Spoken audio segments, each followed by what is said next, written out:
विश्वतत्त्वानां वन्दे तद्गुणलब्धये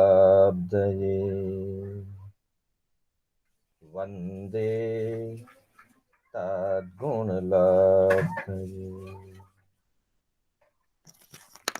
अनंत उपकारी आस्था के आयाम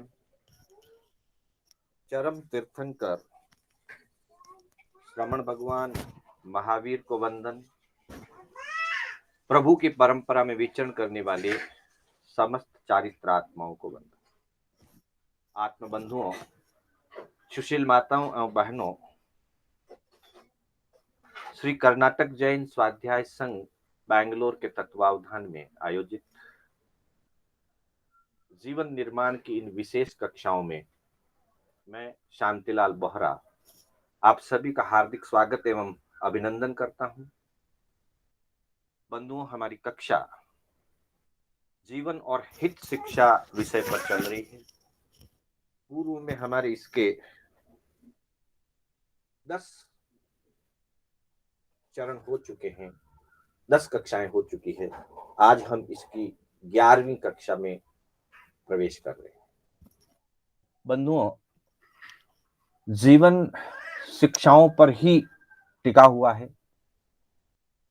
जीवन में जितनी हित शिक्षाओं को हम सुनते हैं, समझते हैं, धारण करते हैं, पालन करते हैं, जीवन का उतना ही निर्माण होता जाता है। इसीलिए सबसे पहले हमने इस विषय को प्रारंभ करने से पहले जीवन और चिंतन के माध्यम से सकारात्मकता को समझा। फिर जीवन और ध्यान के माध्यम से आत्म रौद्र का त्याग करके शुभ ध्यान में, अशुभ ध्यान का त्याग करके शुभ ध्यान में रहने का अभ्यास सीखा। और फिर उसको प्रत्यक्ष और प्रायोगिक रूप में देखने के लिए भगवान महावीर के जीवन को बहुत अच्छी तरह से समझने का प्रयास किया कि महावीर का जीवन कितना अनुभव गम्य था। प्रभु ने जो भी सिद्धांत दिया, प्रभु ने जो भी शिक्षा फरमाई, जो भी उपदेश फरमाया, वो उन्होंने पहले अपने जीवन पर लागू किया था। उन्होंने पहले अपने जीवन में उसका पालन किया। पालन करने के बाद जो उन्हें अनुभव हुआ, उसी अनुभव के आधार पर उन्होंने हम सब के लिए अनंत उपकार करते हुए, अनंत कृपा करते हुए उन्होंने वह अनुभूत जो ज्ञान था, अनुभूत जो उनका जीवन था, उस अनुभूत जीवन के माध्यम से उन्होंने इस जगत के कल्याण के लिए उपदेश फरमाया। तो उस 3 मुख्य विषयों को आधार बना करके यूं कहें कि एक मानस उससे हमारा तैयार होता है। जब हम चिंतन को सकारात्मक बना लेते हैं, अशुभ का त्याग करके शुभ भावों में आ जाते हैं और महावीर के जीवन को जब हम समझते हैं, महावीर के अनुभूत जीवन को जब हम समझते हैं, तब हमारे जीवन के लिए एक मानस बनता है, हमारे जीवन के लिए एक आधार भूमि बन जाती है कि उस आधार भूमि पर हम अपने जीवन का महल खड़ा कर सकें। हमारे लिए एक रास्ता बन जाता है, जिस रास्ते पर होकर के हम अपने जीवन का रथ आगे बढ़ा सकें। तो उसके लिए शिक्षाओं की बहुत बड़ी आवश्यकता है। शिक्षाएं हमारे जीवन को दिशा देती हैं और उस दिशा को प्राप्त करके हम अपने जीवन की दशा बदल सकते हैं। तो बंधुओं, इन अनेक प्रकार की शिक्षाओं में धार्मिक, सामाजिक, व्यावहारिक सभी तरह के जीवन निर्माण की, जीवन को उन्नत बनाने की, जीवन को पवित्र और खुशहाल बनाने की, जीवन में कुछ उत्कृष्ट अच्छा कर जाने का रहस्य इन शिक्षाओं में छिपा हुआ है। और इसलिए कहा कि नाकारो निरसो वचन, नटियां उपजे दुख, पण 84 जगह पर नटियां उपजे सुख। ये 84 ऐसी चीजें हैं जो नकारात्मक है। नकारात्मक की अपेक्षा से इनको प्रस्तुत किया गया है कि इन 84 स्थानों पे जब भी जीवन में ऐसा अवसर आए तो उससे दूर हट जाएं, वे कार्य जीवन में नहीं करें, तभी सुख होगा। और इसलिए कहा कि मनुज जन्म को पाए के टाले इतरा दोष। मनुष्य जन्म में दोषों को टालना जरूरी है। बंधुओं, दोषों को दोष रूप समझना और उसे छोड़ देना, उससे दूर हट जाना, ये मनुष्य जन्म के सिवाय और किसी जन्म में संभव नहीं है। दोषों से मुक्त होने का जो मार्ग है, जो साधना है, वो मनुष्य जन्म के सिवाय किसी और जन्म में सहज ही उपलब्ध नहीं है। इसलिए जो इन दोषों को टालता है वो इस भाव में आनंदित हो जाता है, उसका जीवन सफल हो जाता है।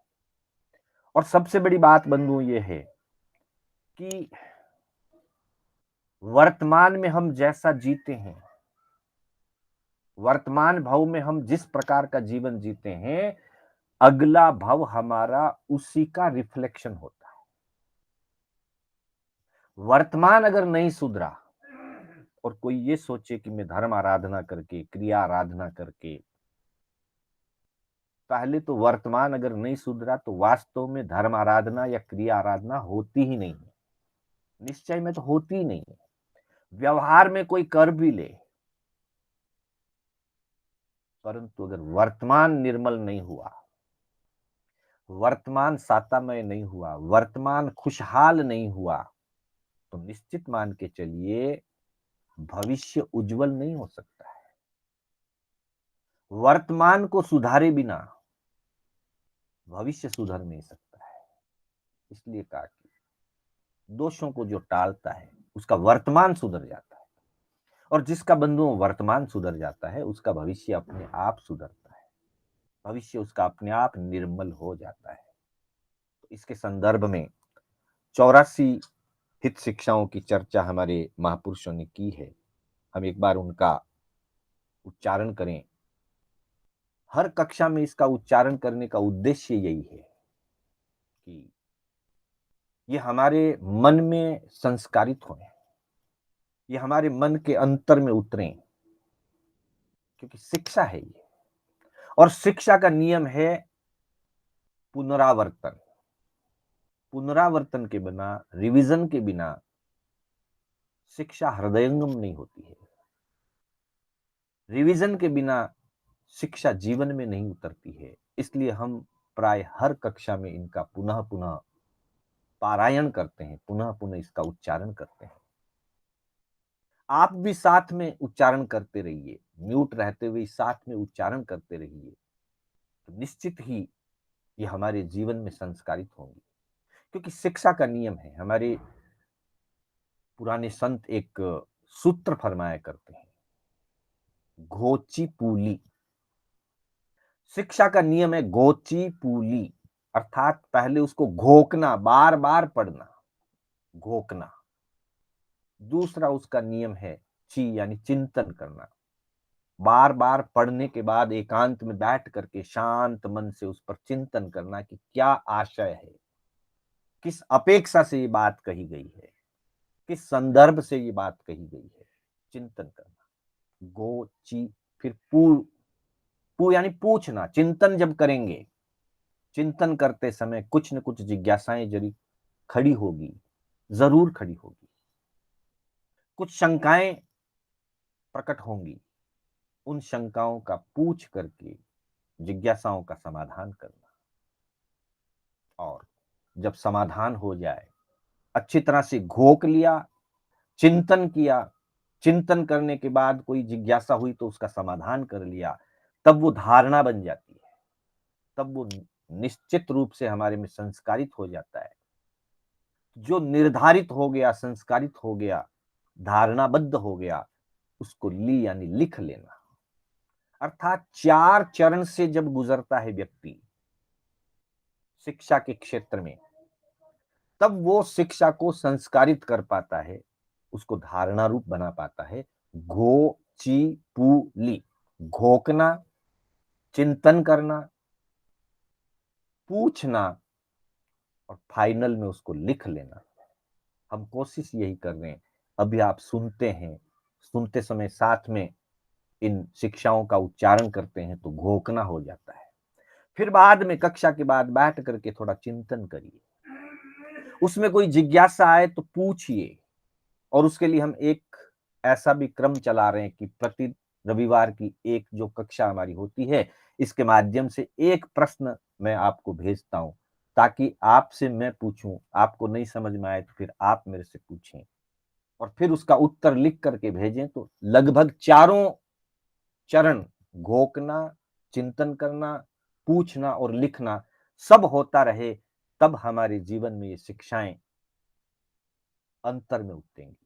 तो इसलिए कहा, प्रभु सुमरनता चुकिए नहीं, गुरु सेवा से लुकिए नहीं, करनी कर घर भाजे नहीं, धर्म नेम घटाजे नहीं, दान देत अलसाज नहीं, संत देख टल जाजे नहीं, गुण बिन शीश नमाजे नहीं, नीति बात उठाजे नहीं, नीची संगति करिए नहीं, ऊंची को परिहरिए नहीं, निप से वाद वदीजे नहीं, ओछी अकल उपाजे नहीं, दया पालता लजिए नहीं, भाग भरोसो तजिए नहीं, लोक विरुद्ध सो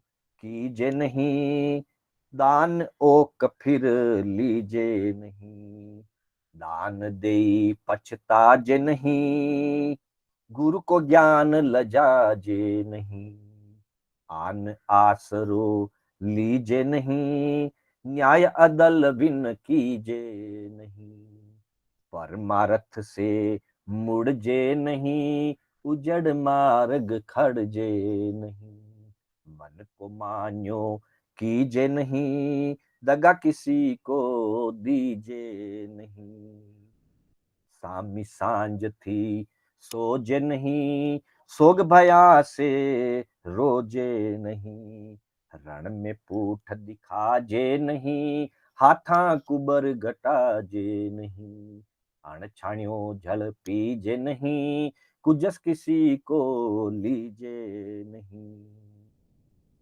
झूठी कथनी कीजे नहीं, जानत विष को पीजे नहीं, पर की निंदा कीजे नहीं, अरिस गाफिल रीजे नहीं, हिंसा विणज कमाजे नहीं, राज खुंखारू जाजे नहीं, काछ लपट्टी हो जे नहीं, संपत में ऋण रख जे नहीं, पर नारी चित दीजे नहीं, कपट मीतर कीजे नहीं, धन जोवन में छक जे नहीं, नाहक निकमो बक जे नहीं, साची कहता डरिए नहीं, बुरी पराई करिए नहीं, चोरी जारी कीजे नहीं, पूठ धनी ने दीजे नहीं, सूने घर में जाजे नहीं,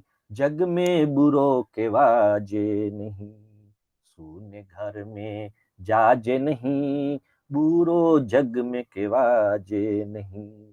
तो बंधुओं, ये 84 हित शिक्षाएं हैं, जिसमें से 48 शिक्षाओं की हमने अभी उच्चारणा की, 44 शिक्षाओं की चर्चा हमने पूर्व 10 कक्षाओं में की है।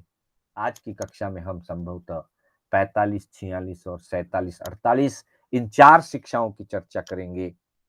45वीं शिक्षा में कहा गया है, चोरी जारी कीजिए नहीं। बहुत सरल चीज है वैसे तो, शब्द पढ़ते ही समझ में आ जाता है, फिर भी थोड़ा सा चिंतन, थोड़ा सा इसकी चर्चा। चोरी अर्थात अदत्ता दान। दुनिया के जितने भी धर्म हैं, जितने भी मत और संप्रदाय हैं, वो चाहे भारतीय दर्शन हो, चाहे पश्चिमी दर्शन हो, चाहे वो ईस्टर्न कल्चर हो, चाहे वो वेस्टर्न कल्चर हो, प्रत्येक मान्यता में चोरी को पाप ही माना है। जैन दर्शन तो बहुत सूक्ष्मता से उसके अंदर चर्चा करता है। आदिन्ना दानाओ, बिना दी हुई वस्तु ग्रहण नहीं करना, अथवा जो चीज हमारे अधिकार की नहीं है, जिस चीज पर हमारा हक नहीं है, वो वस्तु हम ग्रहण करने की सोचें ही नहीं। कोई वस्तु हमें चाहिए, पूछ करके लें, अथवा अपनी योग्यता से, अपने पुरुषार्थ से, अपने सामर्थ्य से उसको प्राप्त करें, अथवा नहीं हुआ और आवश्यकता है तो जिसकी वस्तु है उससे पूछ करके, उसकी अनुमति लेकर के, परमिशन लेकर के उस वस्तु का उपयोग करें, उस वस्तु को प्राप्त करें। लेकिन बिना अनुमति के, बिना अधिकार की वस्तु ग्रहण करने का कोई हक नहीं होता है। और चोरी की भावना से लेना, पराई वस्तु पर अपना हक जमा लेना, यह किसी भी अपेक्षा से उचित नहीं है। धार्मिक दृष्टि से पाप है, सामाजिक दृष्टि से अव्यवस्था है, और कानून की दृष्टि से अपराध है। और तीनों ही अपेक्षा से उसका दंड मिलता है। कानून व्यवस्था सजा देती है, दंड देती है। सामाजिक व्यवस्था व्यक्ति की निंदा, हीलना करता है कि देखो कैसा व्यक्ति है, दूसरों की वस्तु को हड़प लिया, दूसरों की वस्तु पर अपना अधिकार जमा लिया, चोरी छिप करके इसने दूसरों का माल निकाल लिया। समाज व्यवस्था उसकी हीलना करता है। और जो धर्म व्यवस्था है, धर्म व्यवस्था में कर्म व्यवस्था की मुख्यता है। धर्म व्यवस्था के अनुसार चोरी करने वाले व्यक्ति को, अदत्ता दान ग्रहण करने वाले व्यक्ति को पाप कर्म का बंध होता है। और ऐसे ऐसे उदाहरण हमारे धर्म ग्रंथों में, कथाओं में वर्णित है कि जिसने चोरी की उसका परिणाम बड़ा कटु आया। एक उदाहरण बताऊं आपको। एक कथा, एक कहानी हमारे धर्म ग्रंथों में आती है कि एक व्यक्ति अपनी संपत्ति के 4 रत्न किसी एक दूसरे साहूकार के यहां अनामत के रूप में सुरक्षा के लिए रख करके चला जाता था। रख के चला गया कि मैं वापिस आऊंगा जब ग्रहण कर लूंगा। चोरी में सिर्फ छिप करके लेना ही चोरी नहीं है, बिना अधिकार की वस्तु को हड़प जाना वो भी चोरी के ही अंतर्गत आता है। जो हमारी वस्तु नहीं है उसको हड़प जाना वो भी चोरी है। श्रावक के व्रतों में तो कहा गया, खात खनकर, गांठ खोलकर, ताले पर कुंची लगाकर, मार्ग में चलते को लूटकर, पड़ी हुई धनियाती वस्तु चोरी की भावना से लेना, अथवा रखी हुई वस्तु को हड़प जाना, ये सब चोरी के ही अलग अलग प्रकार हैं। लंबा समय बीत गया, वो व्यक्ति परदेश गया था। थोड़े साल तक तो साहूकार को यह रहा कि ये वस्तु अमुक व्यक्ति की है, वो जब वापिस आएगा तब देना होगा। पुराने जमाने में कम्युनिकेशन के साधन नहीं थे, वार्तालाप होती नहीं थी, लंबे लंबे समय तक बातचीत नहीं हो पाती थी। तो लंबा समय जब बीतने लगा, 5 6 7 बरस बीत गए, वो व्यक्ति वापस आया नहीं। साहूकार को लगने लगा कि अब शायद वो व्यक्ति वापस नहीं आएगा। धीरे धीरे उसका जो मन है वो विकृत होने लग गया और उसने वो वस्तु अपनी बना ली, अपनी मानने लग गया। ये स्वार्थ है, आसक्ति है। लंबे समय के बाद, 12 साल के बाद वो व्यक्ति वापस आया। उसने अपने रत्न मांगे। साहूकार बिल्कुल मुकर गया। कौन से रत्न, कैसे रत्न, कब दिए थे, क्या प्रमाण है, क्या साक्षी है? कुछ भी नहीं था उसके पास। सिर्फ विश्वास से वो रख के गया था कि गांव के बड़े साहूकार हैं, मेरी परिस्थिति अनुकूल नहीं है, यहाँ काम धंधा नहीं चल रहा है, बाहर जाकर के कुछ कमाई करूंगा। पुराने 4 रत्न हैं, वो वहां रख करके चला गया। कहानी बहुत लंबी है। उसने राज दरबार में शिकायत की, परंतु कोई भी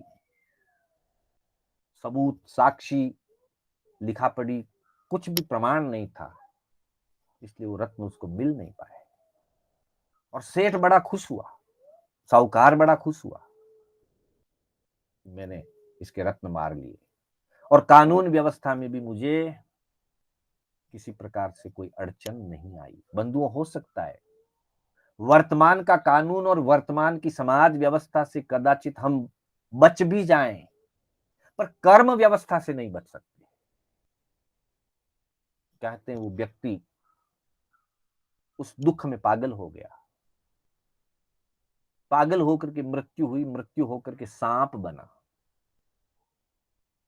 और आगे चल करके, मैं कहानी को लंबा नहीं करूंगा, आगे चल करके उस साहूकार के बेटे जब बड़े हुए,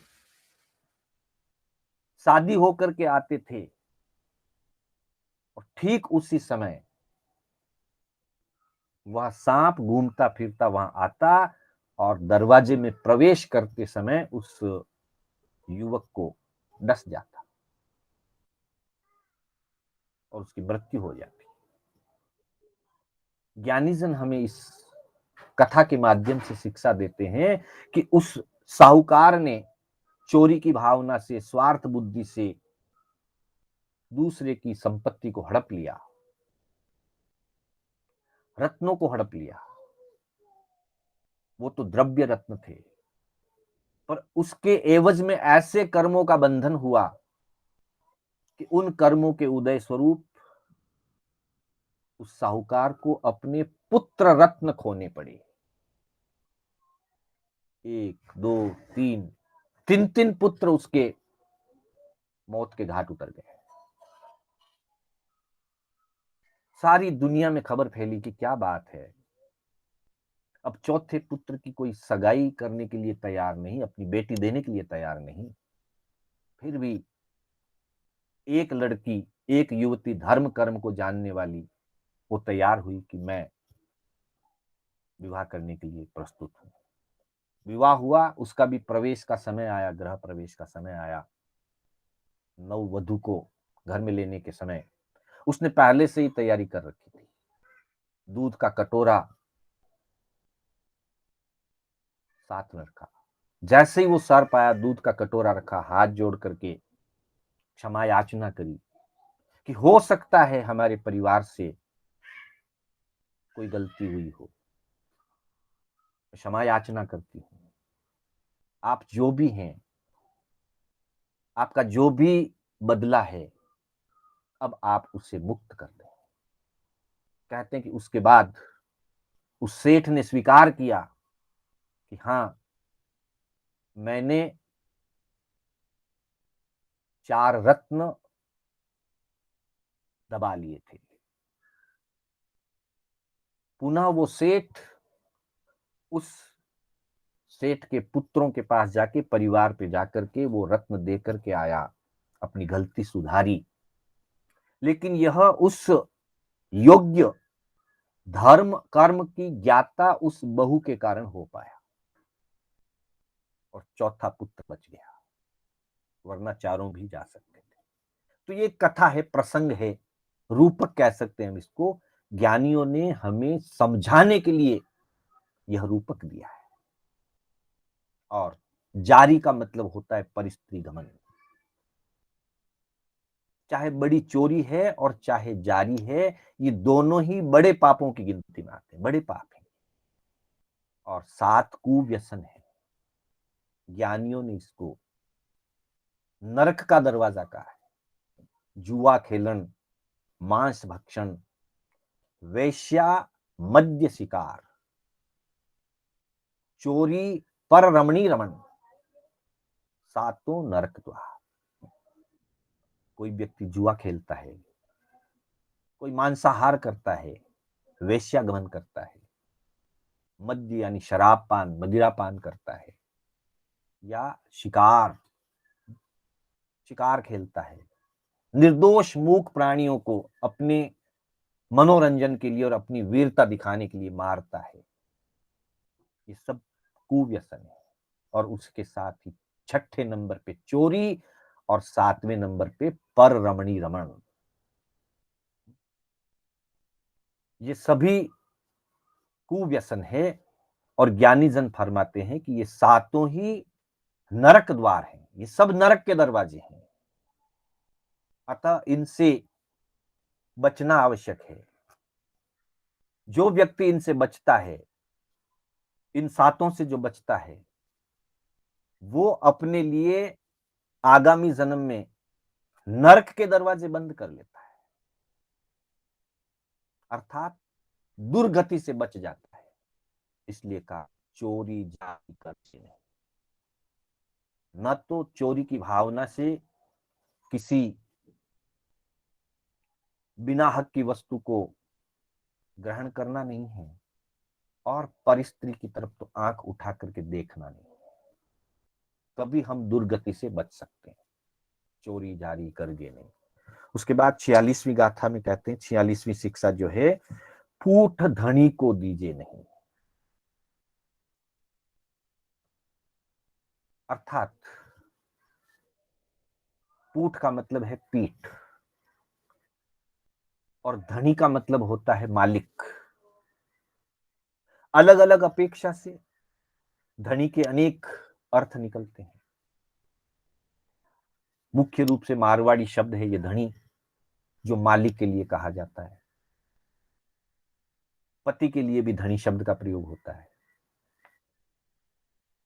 और यूं सामान्य व्यवहार में जो भी हमारे बुजुर्ग या हमारे जो वरिष्ठ जन हैं, वो सब हमारे लिए मालिक रूप है। पूठ धनी को दीजिए, अर्थात बड़े बुजुर्गों की तरफ। इसमें द्रव्य और भाव दोनों अपेक्षा से हमको इसे समझना होगा।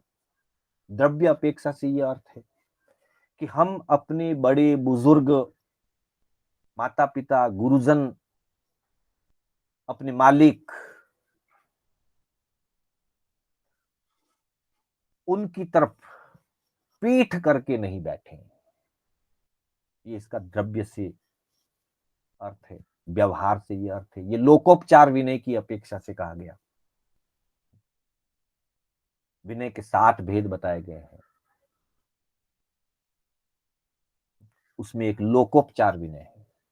लोकोपचार विनय का मतलब है व्यावहारिक दृष्टि से विनय का भाव रखना, और अपने मन वचन काया की सभी प्रवृत्तियां विनय के अनुरूप रहे, अविनीतता नहीं आए, उसे लोकोपचार विनय कहा जाता है। तो उसमें उठने में, बैठने में, बोलने में, चलने में, बात करने में हर अपेक्षा से विनय भाव, हर अपेक्षा से जागरूकता जरूरी है। भाव की अपेक्षा से देखें तो इसका यह अर्थ हो सकता है कि हम किसी को धोखा ना दें, हम किसी की सेवा के अवसर पर वहां से दूर ना हट जाएं। लोकोपचार विनय की अपेक्षा से तो उठने बैठने आदि में व्यवस्था का ध्यान रखना, ये लोकोपचार विनय है। और निश्चय की अपेक्षा से किसी को पूठ दिखा देने का मतलब है कि अवसर पड़ने पर, आवश्यकता पड़ने पर अगर हम वहां से हट जाते हैं, पीठ दिखा देते हैं, हम उनसे किनारा कर जाते हैं, सेवा के समय उनकी सेवा नहीं करते, देखभाल के समय उनकी देखभाल नहीं करते, तो ये उनको पीठ दिखाना हो गया। तो ऐसा नहीं करें, क्योंकि उनका विश्वास होता है, गुरु का विश्वास शिष्य के प्रति होता है, माता पिता का विश्वास पुत्र के प्रति होता है, सास ससुर का विश्वास बहू के प्रति होता है, मालिक का विश्वास अपने मुनीम के प्रति, अपने गुमास्ते के प्रति होता है कि ये मुझे समय पर सहयोग करेंगे। और वैसी स्थिति में अगर समय आने पर हम दूर भाग खड़े हों, सेवा से बच जाएं, वंचित हो जाएं सेवा से, ये उचित नहीं। भगवान महावीर लोकोपचार विनय की अपेक्षा से इसके संबंध में काफी बातें फरमाई गई है उत्तरार्जुन सूत्र के अंतर्गत। उसमें के एक दो उदाहरण, दो गाथाओं के रूप में हम ध्यान करें। शिष्य को या पुत्र को अपने पिता के पास, शिष्य को अपने गुरु के निश्रय में किस तरह से बैठना चाहिए और किस तरह से नहीं बैठना चाहिए, ये पूठ धनी ने दीजे नहीं। इसकी सारी अपेक्षाएं, सिर्फ एक अपेक्षा से नहीं, सारी अपेक्षाएं इन दो गाथाओं के अंदर, उत्तरार्जुन सूत्र के अंदर पहले अध्ययन में बताई गई। वहां कहते हैं, न पक्ष ओ न पुर ओ, नेव किच्चाण पिट्ठ ओ, न झुंझे उरुणा उरुम, सयने नो पड़ी सुने। न पक्ष ओ न पुर ओ, नेव किच्चाण पिट्ठ ओ। गुरु के सानिध्य में जब शिष्य को बैठना हो, ये बात गुरु से शिष्य के लिए, पिता से पुत्र के लिए, सबके लिए लागू होती है। कैसे बैठे तो बता दिया, उनके बराबर में नहीं बैठे, बिल्कुल बराबर में नहीं बैठे, उनसे नीचे बैठना चाहिए, आसन की अपेक्षा से उनसे नीचे आसन पर बैठना चाहिए। न पूरा हो, उनके आगे नहीं बैठना, बड़े बुजुर्ग बैठे हैं उनके आगे आकर के नहीं बैठना। न पिट्ठ हो, आगे आकर के बैठेंगे तो हमारी पीठ उनकी तरफ जाएगी, और उनके बिल्कुल पीठ पीछे जाकर के भी नहीं बैठना। उनको जब भी कुछ निर्देश देना हो, सेवा की आज्ञा देनी हो, पीठ पीछे बैठे हैं तो नहीं दे पाएंगे।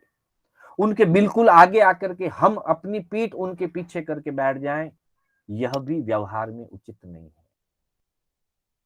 और उनके बराबर में अगर बैठ जाएं तो वो शिष्यपना या पुत्रपना लगेगा ही नहीं, ऐसा लगता है जैसे बराबरी वाले हैं। ये भी नहीं होना चाहिए। न आगे बैठना है, न बिल्कुल पीछे बैठना है, न पीठ करके बैठना है, न बराबर में बैठना है, बल्कि इस प्रकार से बैठना, उनके सामने होकर के बैठे, उनकी आंखों के सामने रहें, नीचे आसन पर बैठे, विनय पूर्वक बैठे, और जब भी उनको आवश्यकता हो तो वे अपना आदेश निर्देश हमें दे सकें और हम उसको सम्मुख रह करके ग्रहण कर सकें। इसका अच्छा सा अगर उदाहरण देखना है तो सबसे अच्छा उदाहरण है हनुमान का। जब भी आप कहीं देखें राम लक्ष्मण सीता की फोटो और साथ में अगर हनुमान है, चाहे वो फोटो है, मूर्ति है, हमेशा हनुमान उनके थोड़ा सा नीचे की तरफ हाथ जोड़ करके बैठे रहते हैं। वो बराबर में खड़े नहीं होते, उनके पास में नहीं बैठते, उनके नीचे। यह सेवा भावना का प्रतीक है। और फिर का न जुंजे उरुना उरुम, इस प्रकार भी नहीं बैठे कि हमारे शरीर के घुटने आदि या हमारा शरीर उनके शरीर को स्पर्श करता हुआ रहे, स्पर्श करके भी नहीं बैठे, सट करके नहीं बैठे। और सबसे बड़ी बात, सयने नो पड़ी सुनी। कभी कुछ आदेश दें और शिष्य अगर सोया हुआ है, पुत्र अगर सोया हुआ है, पर जाग रहा है, अभी नींद में नहीं, सोया हुआ है, और वे कुछ पूछें तो सोते सोते वहां से जवाब नहीं दें, सोए सोए उनकी बात नहीं सुने, बल्कि उठ करके उनके सम्मुख आए। अगर उठ करके सम्मुख नहीं आते हैं, सोए सोए सुन लेते हैं, उनको अगर कोई आवश्यकता भी हो तो वे बात को टाल देते हैं, पर हमें उठाने की भी वो आवश्यकता नहीं समझते। बड़े हमेशा ये चाहते हैं कि छोटों के आराम में बाधा नहीं पड़नी चाहिए, इसलिए कभी भी बड़े अगर उनको कुछ चाहिए भी तो पहले पूछते हैं सो गए क्या। और यदि हम सोए सोए कहते हाँ मैं सोया हुआ हूं, बोलिए कुछ काम है क्या, बोले नहीं कुछ नहीं, ऐसे ही पूछा था। और अगर उन्होंने पूछा कि सो गए क्या, और हम उठ करके सामने चले गए, चुपचाप उठ करके सामने चले गए, तो उनको जो भी आवश्यकता है वो उस आवश्यकता की मांग करेंगे, नहीं तो नहीं करेंगे। तो ये विनीतता का लक्षण है कि हम उठ करके उनके पास जाएं। और भी कहा है कि नेव पलहथ्यम कुज्जा पक्ष पिंडम च संजय पाव पसारिये यावी ना चिट्ठे गुरु नंतिये। गुरु के समक्ष टांग पर टांग रख करके अहंकार के आसन से नहीं बैठना है, पक्ष पिंड करके दोनों घुटनों को ऊपर उठा करके हाथों में यूं बांध करके नहीं बैठना है, पांव पसार करके गुरु के सम्मुख नहीं बैठना है। बड़ों के सम्मुख पांव पसार के नहीं बैठा जाता, अहंकार के आसन से नहीं बैठा जाता, कुआसन से नहीं बैठा जाता, अहंकार के आसन से नहीं बैठा जाता। ये सारी चीजें विनय भाव को प्रस्तुत करने वाली, इसलिए कहा पूठ धनी को दीजे नहीं। बड़ों के सामने अविनय के आसन से नहीं बैठे, सेवा में एक भावना होनी चाहिए। जब भी बड़े बुजुर्ग हमारे सामने आए तो हमें उठना चाहिए, अपना आसन उनको देना चाहिए, उनके सम्मुख 4-5 कदम सामने जाकर के उनको ला करके बिठाना चाहिए, और सेवा के लिए सदा तत्पर रहना चाहिए। जब भी वो आवाज दें हम उठ करके सामने जाएं, उनकी सेवा में उपस्थित हो जाएं, तो ही सेवा कर पाएंगे, वरना सेवा नहीं होगी। तो ये 46वीं शिक्षा पूठ धनी ने दीजे नहीं। फिर 47वीं शिक्षा में कहते हैं सूने घर में जाजे नहीं। ये सब मर्यादाओं की बातें हैं, जीवन की मर्यादाएं। 47वीं शिक्षा सूने घर में जाजे नहीं। सूने घर की अपेक्षा, यहां दो अलग अलग अपेक्षाओं से इसको समझना है। पहली अपेक्षा ये है, ये पराये घर की बात है, दूसरों के घर की बात है, अपने घर की बात नहीं। किसी के घर अगर हम जा रहे हैं और देखा कि घर में कोई नहीं है, दरवाजा भले ही ताला नहीं लगा हुआ है पर घर में कोई नहीं है, घर का मालिक कहीं बाहर गया हो, ऐसे ही दरवाजा बंद करके चला गया। नेक्स्ट स्लाइड में आप इसका अर्थ समझेंगे। अब घर सूना है, हम पहुंचे तो हमें उस घर में प्रवेश नहीं करना चाहिए। एक अपेक्षा ये है कि घर का मालिक अगर घर में नहीं है तो हमें पराये घर में प्रवेश नहीं करना चाहिए। दूसरी इसकी अपेक्षा ये है कि घर में कोई नहीं है ऐसी बात नहीं है, परंतु घर में पुरुष वर्ग नहीं है, सिर्फ महिला वर्ग है, सिर्फ बहुएं हैं, बेटियां हैं, पर कोई भी जेंट्स, कोई भी पुरुष वर्ग घर पे नहीं है, उस समय घर पे नहीं है। और हम किसी घर के घर गए और ऐसा अगर माहौल दिखा, ऐसी अगर परिस्थिति दिखी, तो हमें ये शिक्षा कह रही है कि सूने घर में जा रही है, वो भी सूने घर जैसा ही है। हालांकि घर में 4 मेंबर हैं, अभी भी 2 बहुएं हैं, 2 बेटियां हैं, पर पुरुष वर्ग कोई भी नहीं। तो वैसी स्थिति में भी जाकर के उस घर में नहीं बैठना चाहिए। ये मर्यादा की बात है, ये व्यवहार शुद्धि की बात है। बुराई कुछ भी नहीं है, लेकिन व्यवहार शुद्धि को निभाना, लोक व्यवहार को निभाना, यह सदग्रस्त का धर्म है, सदग्रस्त का कर्तव्य है। अगर वो व्यवहार शुद्धि को नहीं निभाता है तो कभी कभी ऐसी स्थितियों में, ऐसी परिस्थितियों में खतरा हो सकता है। कभी कभी ऐसी स्थितियों में इन सामान्य मर्यादाओं का पालन न करने की स्थिति में व्यक्ति के प्रति अविश्वसनीयता का कारण बन सकता है।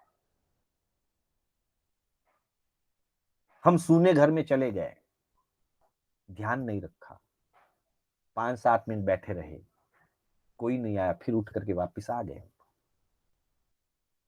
हमको आते जाते किसी ने देखा, हमने अंदर क्या किया किसी को पता नहीं, आते जाते देखा किसी ने। थोड़ी देर के बाद कोई और व्यक्ति गया, उसको किसी ने देखा नहीं। उस समय कोई देखने वाला नहीं था, कोई पड़ोसी भी, दरवाजा खुला नहीं था, वो चोरी करके निकल गया। उसको किसी ने देखा नहीं, पर मुझे आते जाते देखा। कल जब घर के मालिक को पता चलेगा, जब इसकी खोजबीन की जाएगी, तो मेरा नाम आएगा, मेरी विश्वसनीयता खत्म हो जाएगी। इसलिए कहा कि सूने घर में जागे। और जहां सिर्फ युवतियां या महिलाएं, बहुएं और बेटियां ही है, घर में कोई बड़े बुजुर्ग नहीं है, पुरुष वर्ग नहीं है, वैसी स्थिति में भी कभी गए और जाते ही पता चल जाए ये स्थिति है, तो हाथों हाथ बिना बैठे खड़े के खड़े सूचना देकर के वापस निकल जाएं। पहले तो दरवाजे पर ही पूछ लें कि भाई साहब घर पे हैं क्या, और वो कह दें कि नहीं, कोई भी नहीं है घर पे, हम अकेली हैं, तो बाहर से ही, दरवाजे पर से ही लौट जाएं, अंदर जाने की भी जरूरत नहीं। उसी में जीवन की, व्यवहार की, धर्म की और मान प्रतिष्ठा की सुरक्षा है। अगर मर्यादाओं को हमने तोड़ा, मर्यादाओं के टूटने पर क्या क्या खतरे आ सकते हैं उसका कोई मापदंड नहीं है, नहीं भी आ सकते हैं, लेकिन कुछ भी खतरे आ भी सकते हैं, किसी भी प्रकार के खतरे आ सकते हैं। इसलिए मर्यादा की रेखा नहीं तोड़ी। इसलिए कहा सूने घर में जागे नहीं। प्रभु महावीर उत्तराध्ययन सूत्र के अंदर ही 26वीं गाथा में इससे संबंधित एक चर्चा करते हैं। वहां कहा गया है कि समरेसु अगारेसु संधिसु ये महापहे एगो एगथ्ये सद्धिम नेव चिट्ठे न संलवे। अगर मुनि गोत्री पानी के लिए गए हैं और कहीं सूना घर है, एकांत है, घर में कोई व्यक्ति नहीं है, अकेली बहन है, अथवा युद्ध के मैदान आदि हैं, समरेसु युद्ध के मैदान में, अगारेसु सूने घर में, संधिसु पतली गली में, ये महापहे अथवा मुख्य रास्ते पर भी, एगो एगथ्ये सद्धिम अकेला मुनि किसी अकेली महिला के साथ नेव चिट्ठे खड़ा नहीं रहे, ना संलवे, और वार्तालाप तो बिल्कुल नहीं करे। इसीलिए हमारे यहां एक नियम है, गोत्री आदि के लिए जब भी जाते हैं, कारण विशेष की बात अलग है, सामान्यतया हमारे स्थानकवासी समाज की एक परंपरा है कि गोत्री के लिए जब भी जाएं, कम से कम 2 मुनिराज जाएं। साध्वी जी भी जा रहे हैं तो 2 साध्वी जी जाएं, क्योंकि अकेले जाने में, गोत्री के लिए जाएंगे, घर पे भी हो सकता है किसी समय महिला अकेली हो, कोई बहन अकेली हो, साध्वी जी पधारे और कोई भाई हो घर पे अकेला, कभी ऐसा भी हो सकता है बहनें बाहर गई हो, महिलाएं किसी कार्य से बाहर गई हो, और अकेला युवक या अकेला पुरुष घर पे हो, अथवा पुरुष बाहर गए हो और महिला अकेली हो घर पे, तो कम से कम 2 मुनिराज जाते हैं तो अच्छी बात है, वो शोभनीयता है। साध्वी जी भी 2 मार्सा पधारते हैं, शोभनीयता है, क्योंकि भगवान ने अकेले अकेले से बात करने के लिए, अकेले के पास खड़े रहने के लिए मना किया है। एगो एगथ्ये सद्धिम, अकेले मुनि को अथवा अकेले साध्वी को अकेली महिला से अथवा अकेले पुरुष से, साध्वी के लिए अकेले पुरुष से और मुनि के लिए अकेली महिला से, नेव चिट्ठे ना संलगे, ना तो उनके पास खड़ा होना चाहिए, ठहरना ही नहीं वहां, और न संलगे, न ही बातचीत करनी चाहिए। ये क्यों कहा? ये भविष्य की सुरक्षा के लिए। एक क्षण में कुछ नहीं हो जाता है, लेकिन ये छोटी छोटी चीजें, ये छोटी छोटी बातें व्यक्ति के जीवन को भटका सकती हैं। हर व्यक्ति भटक जाएगा ऐसा नहीं है, हर व्यक्ति बुरा है ऐसा भी नहीं है, लेकिन बुराई कब घर घर कर जाए, बुराई कब मन में प्रवेश कर जाए, ये पता नहीं चलता। इसलिए कहते हैं कि पानी आने से पहले ही पाल बांध लेनी चाहिए। ये पानी आने से पहले पाल बांधने के लिए शिक्षाएं हैं। सुने घर में जागे, समरेसु अगारेसु संधिसु ये महापहे। चाहे युद्ध का मैदान, अब युद्ध के मैदान में क्या समस्या है? युद्ध के मैदान में यह समस्या है कि कोई भी व्यक्ति किसी से अकेले में बात करता हुआ या अकेले में किसी के पास खड़ा हुआ दिखाई दिया तो उस पर संदेह आता है, कौन है ये? कोई गुप्तचर तो नहीं है, यह कोई घुसपैठिया तो नहीं है? इस प्रकार का संदेह खड़ा हो सकता है। उस संदेह के कारण राज व्यवस्था से दंडित किया जा सकता है।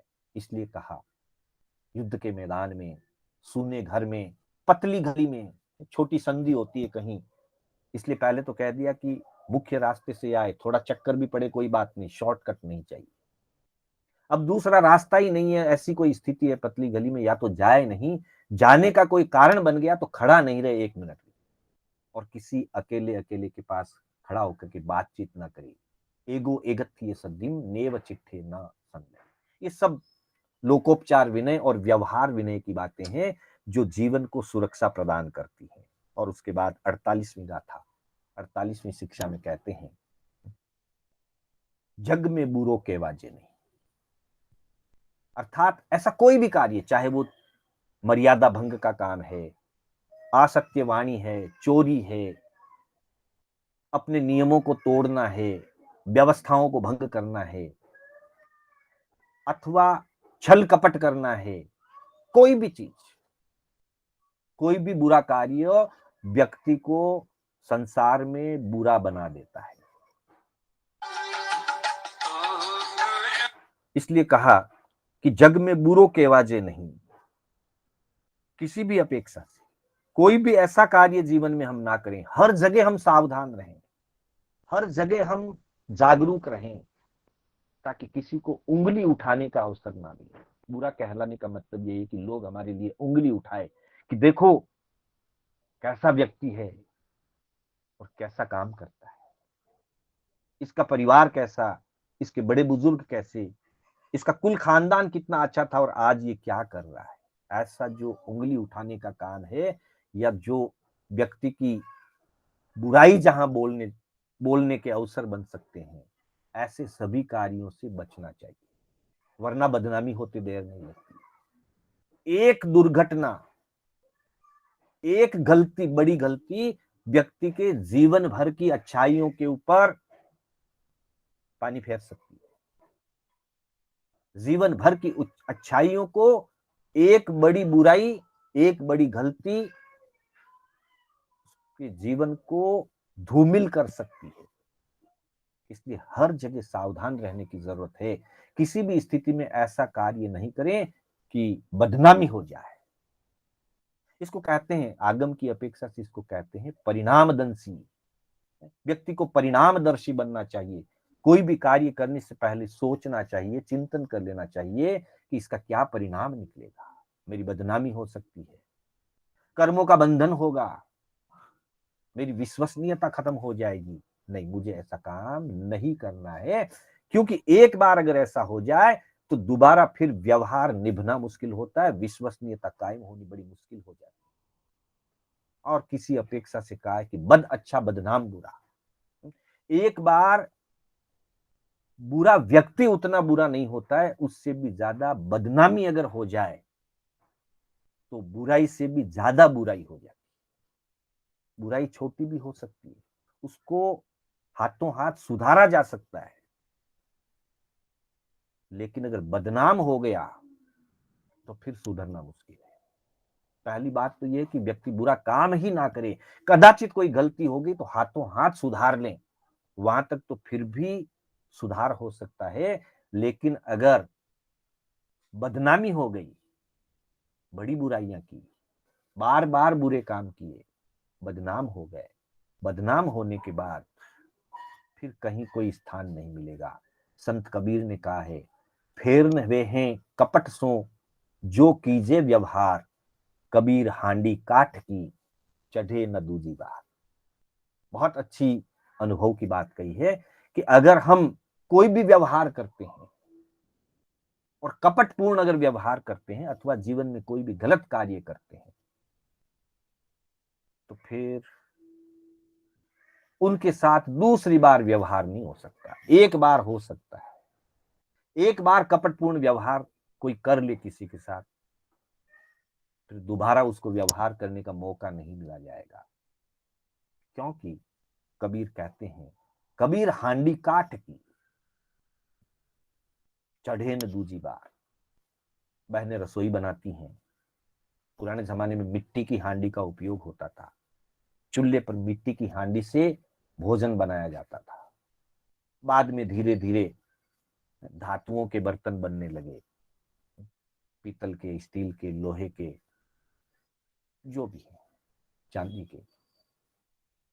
एक मिट्टी की हांडी भी हजारों बार उपयोग आती है, एक स्टील का बर्तन सैकड़ों हजारों बार उपयोग आता है चूल्हे पर चढ़ाने में। किसी ने एक लकड़ी की हांडी, लकड़ी की हांडी को काठ यानी लकड़ी, काठ की हांडी या लकड़ी की हांडी, उसको चूल्हे पर चढ़ा दिया। हम सब जानते हैं चूल्हे पर जब वो चढ़ेगी तो वो जल जाएगी, क्योंकि लकड़ी की आग पकड़ लेगी उसको।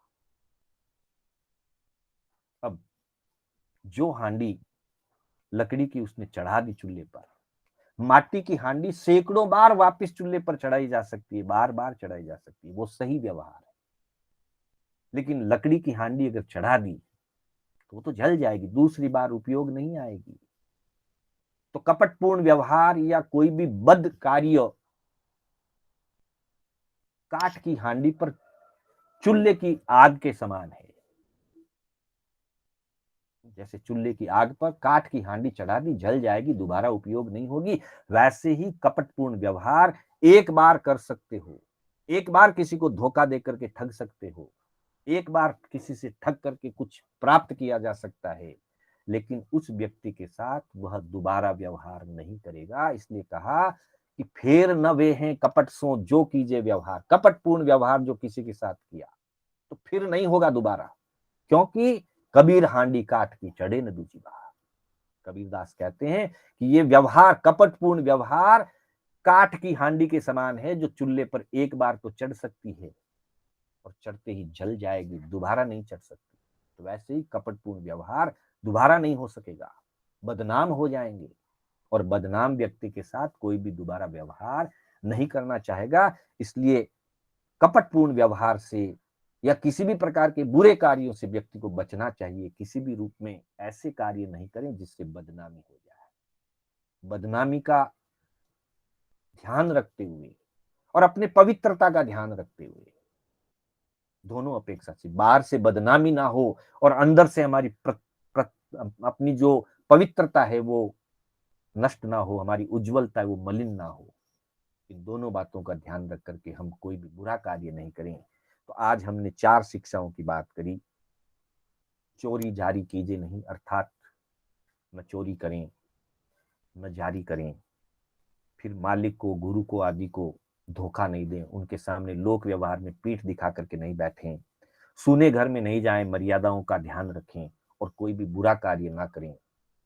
पवित्रता का और बदनाम होने के डर का ध्यान रखते हुए हम हमेशा सजग रहें, शिक्षाओं के अनुसार चलें, तो हमारा जीवन सफल हो।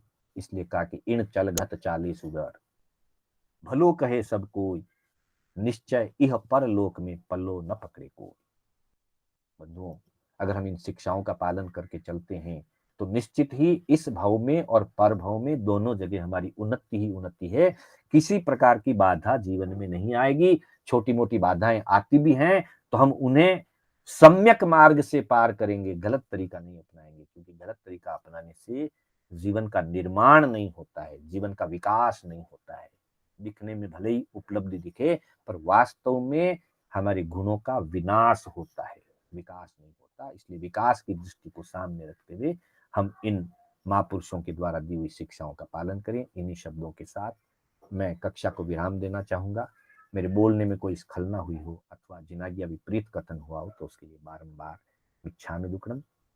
मंगल पाठ होगा। मंगल पाठ के बाद 5 मिनट का समय अगर किसी की कोई जिज्ञासा हो तो पूछ सकते हैं। गुरुदेव की आज्ञा से, बड़े श्रावकों की आज्ञा से, चत्तारि मंगलम अरिहंत